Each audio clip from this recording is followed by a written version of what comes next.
भारत में लाखों लोग झूठी शिकायतों से परेशान हैं और ये झूठी शिकायत इसलिए होती है क्योंकि झूठी शिकायत गंभीर अपराध नहीं है। भारत में लाखों लोग झूठे एफआईआर से परेशान हैं और ये सब इसलिए हो रहा है क्योंकि झूठा एफआईआर दाखिल करना ये गंभीर अपराध नहीं है। भारत में लाखों लोग झूठी जांच से परेशान हैं और ये इसलिए हो रहा है क्योंकि किसी भी मामले की झूठी जांच करना, पैसा लेके जांच कर देना, गलत जांच कर देना, यह गंभीर अपराध नहीं है। भारत में लाखों लोग झूठी गवाही से परेशान हैं और यह झूठी गवाही इसलिए हो रही है क्योंकि झूठ बोलना कोई गंभीर अपराध नहीं है। भारत में लाखों लोग झूठे मुकदमे से परेशान हैं और यह इसलिए हो रहा है क्योंकि झूठा मुकदमा दाखिल करना गंभीर अपराध नहीं है।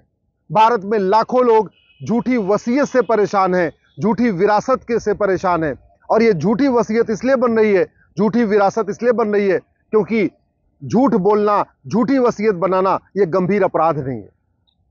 न तो झूठा कागज बनवाना गंभीर अपराध है, झूठा आधार बनवाना गंभीर अपराध नहीं है, झूठा राशन कार्ड, फर्जी राशन कार्ड बनवाना गंभीर अपराध नहीं है, फर्जी ड्राइविंग लाइसेंस बनवाना गंभीर अपराध नहीं है, फर्जी डोमिसाइल सर्टिफिकेट बनवाना गंभीर अपराध नहीं है, फर्जी बर्थ सर्टिफिकेट बनवाना गंभीर अपराध नहीं है, फर्जी जाति सर्टिफिकेट बनवाना, कास्ट सर्टिफिकेट बनवाना गंभीर अपराध नहीं है, फर्जी बर्थ सर्टिफिकेट बनवाना गंभीर अपराध नहीं, कुछ भी गंभीर अपराध नहीं है। न फर्जीवाड़ा करना गंभीर अपराध है, न झूठ बोलना गंभीर अपराध है। इसीलिए भारत में फर्जीवाड़ा भी धड़ल्ले से चल रहा है और झूठ भी धड़ल्ले से चल रही है। जबकि भारत में भगवान राम भी जन्म लिए, भगवान कृष्ण भी जन्म लिए, भगवान महावीर भी यहीं अवतरित हुए, भगवान बुद्ध भी यहीं अवतरित हुए, छत्रपति शिवाजी महाराज भी यहीं अवतरित हुए, गुरु नानक भी यहीं अवतरित हुए, सारे देवी देवता महान आत्माएं यहीं पे आई। इसके बावजूद झूठ भी धड़ल्ले से चल रही है, फर्जीवाड़ा भी धड़ल्ले से चल रहा है।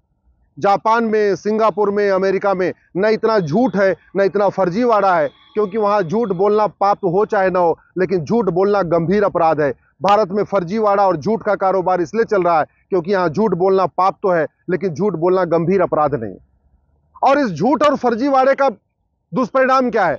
5 करोड़ मुकदमे चल रहे हैं district court, high court, supreme court में और इसमें से ज्यादातर फर्जी मुकदमे हैं, फर्जी गवाही के दम पे चल रहे हैं, फर्जी एफआईआर के दम पे हो रहा है, फर्जी जांच रिपोर्ट है, सब कुछ फर्जी है। एससी एसटी के दुनिया भर के झूठे मुकदमे हो रहे हैं, दहेज के दुनिया भर के झूठे मुकदमे हो रहे हैं, छेड़छाड़ और रेप के दुनिया भर के झूठे मुकदमे हो रहे हैं। जिसके खिलाफ झूठा मुकदमा हो जाता है वो पूरा परिवार बर्बाद हो जाता है। बहुत सारे लोग तो आत्महत्या कर लेते हैं। इसके बावजूद झूठ को गंभीर अपराध घोषित करने के लिए, फर्जीवाड़ा को गंभीर अपराध घोषित करने के लिए संसद विधानसभा में चर्चा ही नहीं हो रही है। संसद विधानसभा में केवल समाजवाद का पाखंड चल रहा है, लोहियावाद की बात हो रही है, अंबेडकरवाद की बात हो रही है, राष्ट्रवाद की बात हो रही है, दुनिया भर के पेरियारवाद की बात हो रही है, वामपंथ की बात हो रही है। संसद विधानसभा में जुमलेबाजी हो रही है, शेरो शायरी हो रही है, कविता पाठ पढ़ा जा रहा है, लच्छेदार भाषण हो रहा है, बतौलेबाजी हो रही है, तू तू मैं हो रहा है, आरोप प्रत्यारोप हो रहा है, नूरा कुश्ती हो रही है। लेकिन झूठ को गंभीर अपराध घोषित करने, फर्जी डॉक्यूमेंट बनवाने को गंभीर अपराध घोषित करने, फर्जी डॉक्यूमेंट बनाने को गंभीर अपराध घोषित करने, इसके पे चर्चा नहीं हो रही है। न उस 5 करोड़ मुकदमों के कारण 5 करोड़ परिवार टेंशन में है।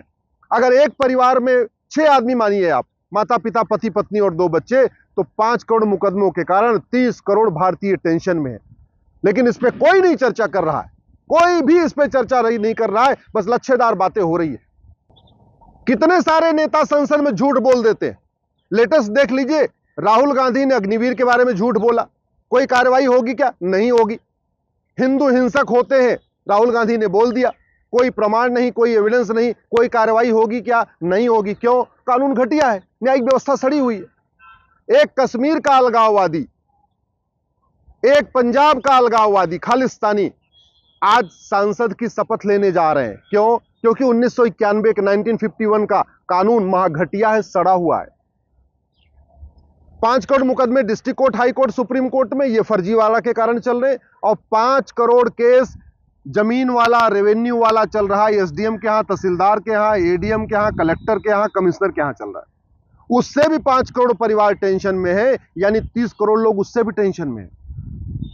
लोग फर्जी वसीयत बना लेते हैं और फर्जी वसीयत बनवा लेते हैं न फर्जी वसीयत बनाने वाले को कोई सजा हो रही है, न फर्जी वसीयत बनवाने वाले को कोई सजा हो रही है, न फर्जी डॉक्यूमेंट बनाने वाले को कोई सजा हो रही है, न बनवाने वाले को सजा हो रही है। जब सजा नहीं हो रही है तो तहसील में भी फर्जीवाड़ा चल रहा है, कचहरी में भी फर्जीवाड़ा चल रहा है, एसडीएम के यहां भी फर्जीवाड़ा चल रहा है, पेशकार भी फर्जीवाड़ा कर रहा है, हवलदार भी फर्जीवाड़ा कर रहा है, थानेदार भी फर्जीवाड़ा कर रहा है, सब फर्जीवाड़ा कर रहे हैं, लेकिन हो कुछ नहीं रहा।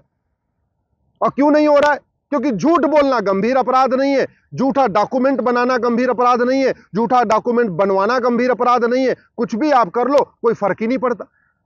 आप झूठा कागज बना के किसी के घर पे कब्जा कर लो और उस 20-30 साल तक उसको लड़ाते रहो, कोई फर्क ही नहीं पड़ेगा। आपको बाद में क्या होगा? बस इतना ही होगा कि आपको जगह देना पड़ेगा, वो मकान देना पड़ेगा।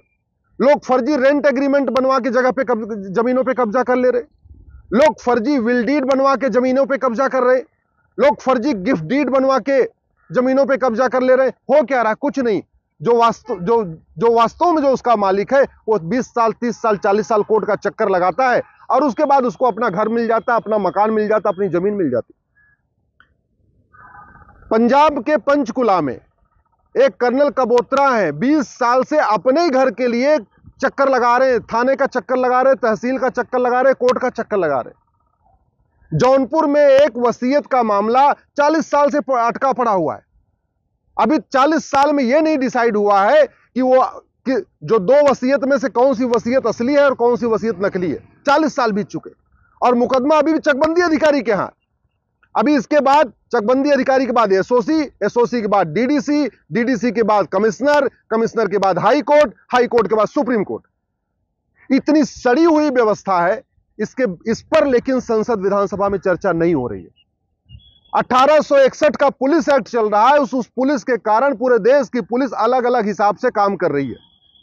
लेकिन 1861 का पुलिस एक्ट खत्म हो, पुलिस रिफॉर्म हो, पुलिस चार्टर लागू हो, पुलिस की अकाउंटेबिलिटी तय हो, पुलिस स्वतंत्र हो, पुलिस निष्पक्ष हो, पुलिस जनता के लिए काम करे, उसके लिए एक भारतीय पुलिस संहिता बनाई जाए, इस पर संसद विधानसभा में चर्चा नहीं हो रही।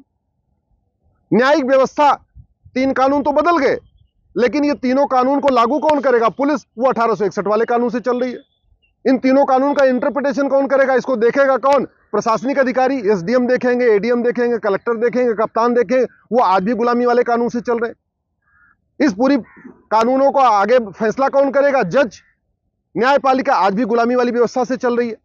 तो जब तक हम गुलामी की पुलिस व्यवस्था नहीं बदलेंगे, गुलामी की प्रशासनिक व्यवस्था नहीं बदलेंगे, गुलामी की न्यायिक व्यवस्था नहीं बदलेंगे और झूठ को गंभीर अपराध नहीं घोषित करेंगे, झूठ पकड़ने के लिए नार्को पॉलीग्राफ ब्रेन मैपिंग कानून नहीं बनाएंगे, झूठ पकड़ने के लिए हर जिले में एक लैब नहीं होगी जहां आदमी को ले जाकर उसकी झूठ पकड़ा जा सके, तब तक झूठ नहीं बंद होगी, झूठ का कारोबार नहीं बंद होगा, फर्जीवाड़ा नहीं बंद होगा। और जब झूठ नहीं बंद होगी, फर्जीवाड़ा नहीं बंद होगा, तो लोगों की जिंदगी बर्बाद होती रहेगी। कोई झूठे केस में फंस जाएगा, कोई झूठी वसीयत बना के दूसरों को परेशान करेगा, कोई झूठा बर्थ सर्टिफिकेट बनवा के दूसरों को परेशान करेगा, कोई झूठा राशन कार्ड बनवा के दूसरों को, सब कुछ यही चल रहा है। आखिर इस झूठ का दुष्परिणाम है कि भारत में 5 करोड़ बांग्लादेशी रोहिंग्या आ गए और उन्होंने सब डॉक्यूमेंट बनवा लिया। न किसी रोहिंग्या बांग्लादेशी को फर्जी डॉक्यूमेंट बनाने पे सजा हुई, न जो बनाने वालों को सजा हुई। नतीजा यह है कि आज घुसपैठियों के पास राशन कार्ड भी है, आधार भी है, डोमिसाइल सर्टिफिकेट भी है, बर्थ सर्टिफिकेट भी है, ड्राइविंग लाइसेंस भी है और बहुत सारे घुसपैठियों के पास तो पासपोर्ट भी है। नकली पासपोर्ट बनाना भी गंभीर अपराध नहीं है, नकली पासपोर्ट बनवाना भी गंभीर अपराध नहीं है। तो झूठ को रोकना जरूरी है, फर्जीवाड़े को रोकना जरूरी है और यह तभी रुकेगा जब कानून का खौफ होगा। दुनिया के कई देशों में झूठ बोलना, झूठा बयान देना, झूठी गवाही देना, झूठा मुकदमा करना, झूठा एफिडेविट देना, झूठी शिकायत करना, झूठा एफआईआर करना, यह गंभीर अपराध है, 10 से 20 साल सजा होती है।